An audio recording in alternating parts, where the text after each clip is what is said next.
remember hearing some variation of, "Can God make a rock so heavy he can't even lift it?" in high school. I don't remember thinking much about it at the time. My earliest memory of having any clear thought of it is probably around the year 2010. As I recall, I answered the question yes, and that rock is called free will. Now, that brings us to one thing normally recognized by contemporary philosophers as a reasonable limitation on omnipotence. Omnipotence being the doctrine that God has unlimited power, or that God is all-powerful. And that limitation they recognize is God does not have the ability to God does not have the ability to break the rules of logic. That's part of how Christian philosopher Alvin Plantinga responds to atheist philosopher J.L. Mackie. In a nutshell, Mackie wonders why God can't just make a perfect world with free people in it, and Plantinga replies that even omnipotence does not have the power to give us freedom and force us to do the right thing at the same time. Now, I say that's a step in the right direction, but it doesn't quite clear up enough. Some people seem to think that omnipotence means being able to do just anything. That is incorrect. Omnipotence means having unlimited power. That's the dictionary definition. Dictionary.com, omnipotent means, quote, almighty or infinite in power, end quote. Now, it's true that power can mean an ability. The power to win a race, the power to eat candy, the power to reach the cookies on the top shelf, the power to get yourself a nice cup of tea. But power, more fundamentally, means might or strength. Power can mean an ability because more power often means you can do more things. But sometimes more power means there are things you cannot do. A powerful runner has a diminished ability to lose a race when he's trying to win. The most powerful runner possible would not be able to lose a race at all if he's trying to win.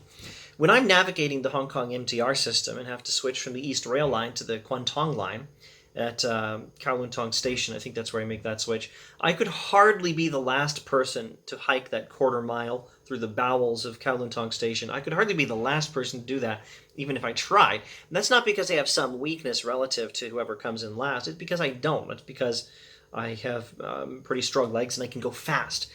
Superman. I'm not stronger than I am. Superman does not have the ability to be killed by a bullet when there's no kryptonite nearby. That lack of an ability doesn't mean he has a weakness. It means he has extra power. And that brings us to the tradition. Omnipotence is an attribute traditionally ascribed to God by a tradition, and that tradition is what we call classical theism. What the word omnipotence means is, above all, what the traditional doctrine teaches. Similarly, the term Trinity means God, according to the doctrine of Orthodox Christianity. One God, three distinct persons who are God. Heaven knows how many people out there think the Trinity means one God with three different roles, but that's not what the doctrine means, and their confusion does not change the meaning of a term when that term refers to the teaching of a tradition that teaches something else. So what classical theism teaches about omnipotence is that God has unlimited power, not that he can do just anything. So people will say, if God is omnipotent, then God should be able to tell a lie, God should be able to die, God should be able to do all these things that you religious people say God can't do. Therefore, your doctrine of omnipotence doesn't make any sense. Well, the reason God can't do those things is precisely because God is omnipotent. In other words, it's your objection that doesn't make any sense, or at any rate, that doesn't know what the doctrine of omnipotence actually means.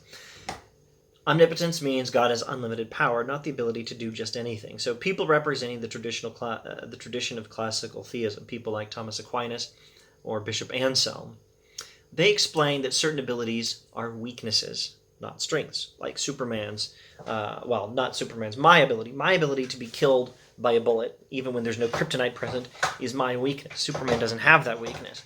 The ability to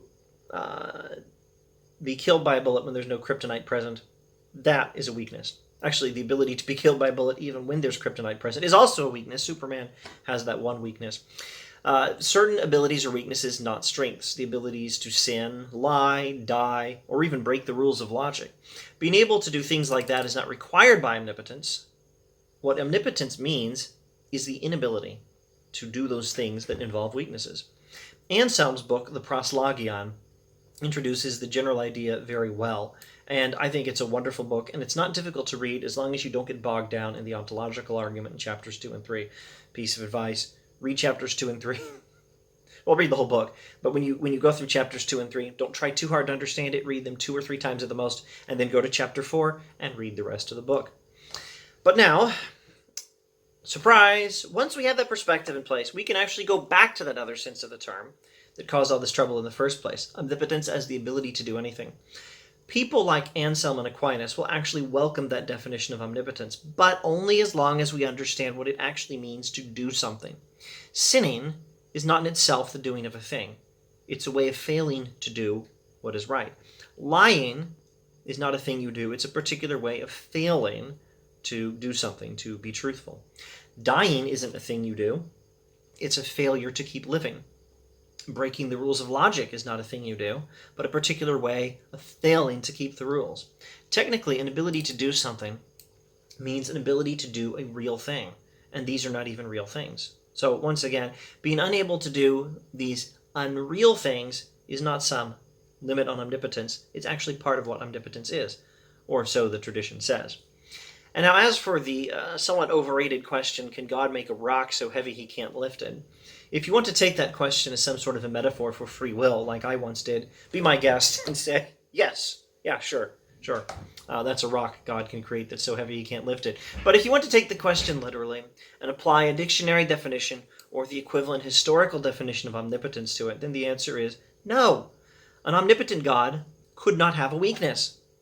But if God made, for example, Enchanted Rock in West Texas, if God made that rock so heavy that he didn't have the power to move it, then God would have a weakness. So no, God cannot make a rock so heavy that he can't move it. And that is because God is omnipotent. Thanks for watching.